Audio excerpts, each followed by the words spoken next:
Narayana college నిర్వాకం మరోసారి బయటపడింది. Anakapalli Narayana junior కాలేజీలో ఇంటర్ ఫస్ట్ ఇయర్ చదువుతున్న వంశీ అనే విద్యార్థి ఆత్మహత్యకు పాల్పడ్డాడు. ఇంట్లో ఉరేసుకొని సూసైడ్ చేసుకున్నాడు. వంశీ ఆత్మహత్యకు కాలేజీ యాజమాన్యం వేధింపులే కారణంగా బాధిత కుటుంబ సభ్యులు ఆరోపిస్తున్నారు.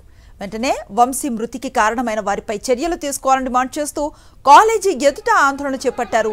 వంశీ కుటుంబ సభ్యులకు ఎస్ఎఫ్ఐ, ఏఐఎస్ఎఫ్ విద్యార్థి సంఘాలు మద్దతు తెలిపాయి. విద్యార్థి తల్లిదండ్రులకు న్యాయం చేయాలని డిమాండ్ చేశారు.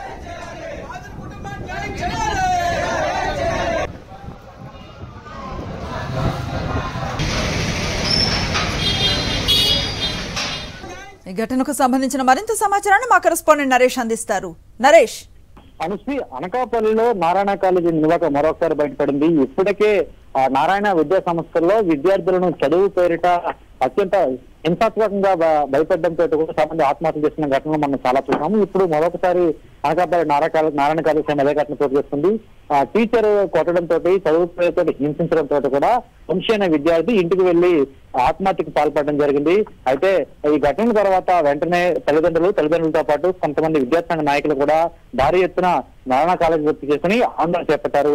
తల్లిదండ్రులకు న్యాయం చేయాలని, అదేవిధంగా ఈ విధంగా హింసాత్మకంగా చిన్నపిల్లల్ని ప్రభుత్వంగా చదువుల పేరిట హింసించడం సరికాదని కూడా వారు నినాదాలు చేయడం జరిగింది. తల్లిదండ్రులకు మద్దతుగా నిరసనలో భారీ ఎత్తున కూడా విద్యాసంఘ నాయకులు చేరుకోవడం జరిగింది. దీనికి సంబంధించి అసలు ఏం జరిగింది, విద్యార్థులను ఎంత మేరకు కూడా వీరు చదువు పేరిట హింసిస్తున్న కొనలో కూడా ప్రశ్నతో పరిశీలన దర్యాప్తు చేస్తున్నారు. అయితే గతంలో కూడా అనేక విద్యా సంస్థలు, ముఖ్యంగా నారాయణ విద్యా సంస్థల్లో ఇదే విధంగా విద్యార్థులు ఆత్మహత్యకు పాల్పడడం అంశంపై కూడా ఇప్పటికే చాలా వరకు కూడా అందరూ తీవ్రమైన పరిస్థితి కనిపిస్తుంది. ఇప్పుడు యాజమాన్యం వేధింపుల వల్లే విద్యార్థి మృతి చెందారని ఇక్కడ ఆరోపిస్తున్న పరిస్థితి కనిపిస్తుంది. దీనికి సంబంధించి పూర్తి స్థాయిలో కూడా తల్లిదండ్రులకు న్యాయం చేయాలని డిమాండ్ చేస్తున్నారు విద్యాసంఘ నాయకులు. అనుష్ఠ.